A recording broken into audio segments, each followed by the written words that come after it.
What's going on, everybody, and welcome back to Comic Breakdown. In this video, we are jumping into Realm of X issue number 2. This story is following Magik, Mirage, Typhoid Mary, Dust, Marrow, Curse, and of course, the evil witch, Saturnine. Our heroes, after the Hellfire Gala, they have found themselves stranded in Vanaheim. But there's much more here at play than they thought. It turns out that the mutants coming, this has been prophesized. This is supposed to herald in a coming war. It has the potential to change Vanaheim forever. The problem is, the prophecy is vague. With the promised day rapidly approaching, Magik's mutant powers have continued to fail her. They are unable to work here in Vanaheim. But the biggest thing that is going on is that they are searching for Curse. When they first got here, Curse had disappeared, and Saturnine is the one to find her. And if we know anything about the White Witch, whatever she is gonna do with Curse, it is not gonna be good. Now, make sure you guys have subscribed to the channel, make sure that you like this video, and with that being said, let's dive into this breakdown.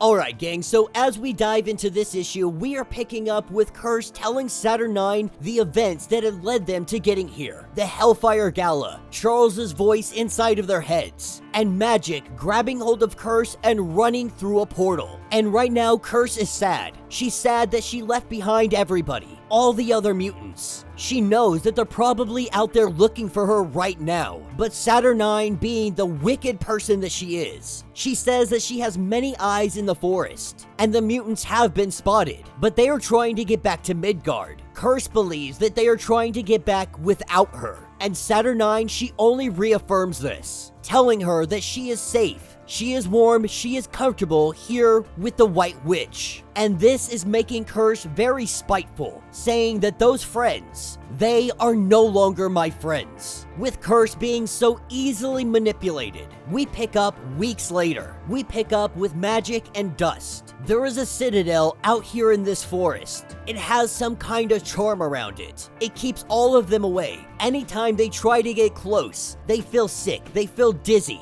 they feel scared. And this is what pushes them away from it. Ever since Magik got here, this has been the only magic that she has felt in this place. Magik believes that something is siphoning the power from this entire realm. Magik has tried drawing power from any kind of source that she might be able to, even darker sources, but the flow is blocked. And this feeling of discomfort as they get closer to the mountain, they hit an invisible wall eventually. This covers the entire citadel, and Dust has yet to find a way through. But over the weeks, Magik has been studying in the library. She has been pouring through all of the books, finding anything that she can. Hearing of this wall, she has read about this. And so she hurries off, she goes to find that book, hoping that this might give them some kind of lead. Meanwhile, at the House of Molt, we have Typhoid Mary, who has been practicing her sword skills. And Typhoid Mary, she's the same person that she's always been, but now she's a little better with a sword. This is where we have Magik running inside to the library, reading something about the prophecies of the walls. She goes to find this book.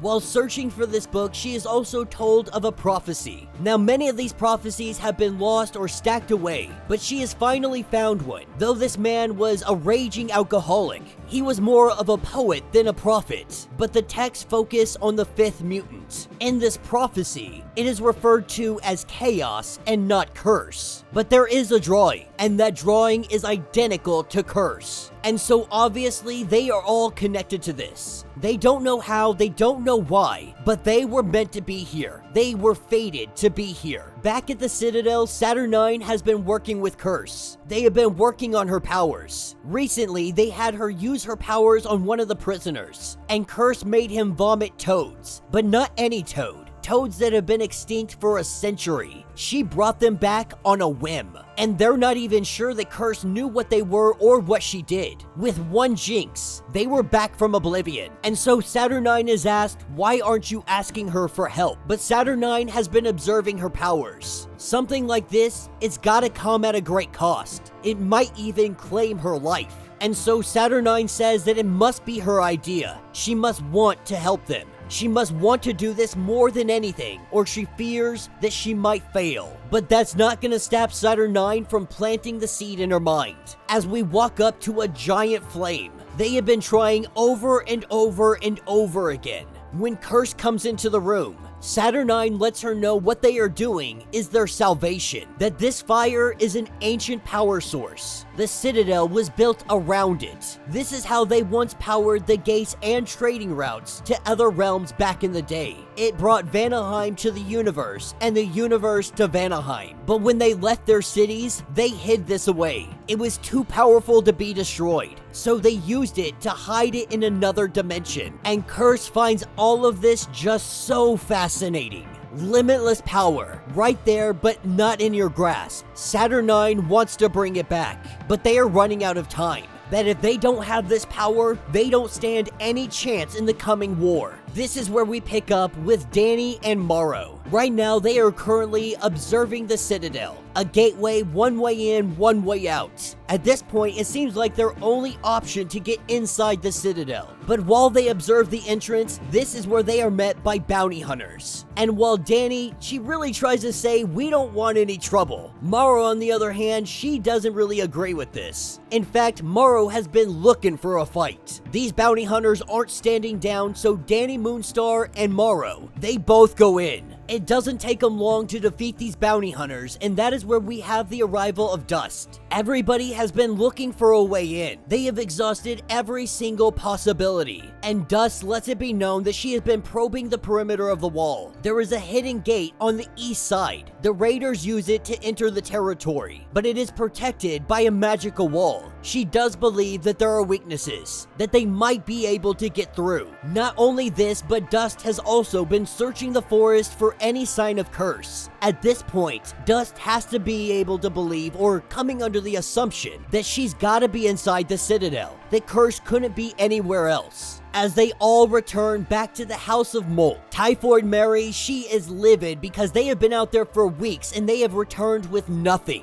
They have tried everything they can. They've tried sending messages to Asgard. Either those messages aren't getting answered or they're not making it there. Either way, they are on their own. Their last resort is trying to infiltrate the Citadel. As everyone makes preparations, Typhoid Mary lets Magik know that you're not coming with us. And at first, this puts her at pause. It hurts her feelings. But then she does understand she doesn't have any true power here. If anything, she is more of a liability on the battlefield than anything else. That they need people with powers, especially if they're facing against someone like Saturnine. And so, with her being left behind, we pick up at the Citadel. Saturnine is being told of the prophecies. This old lady is telling her that you could change your fate, but what you want is to control your fate. That is something that is not necessarily possible, but there is a theory out there. The only way to change one's fate is to give up something, and not a symbolic gesture, but truly go against your nature. Give your very self and see what grace will find you. But Saturnine is unwilling to give up anything. She tries to control the game of fate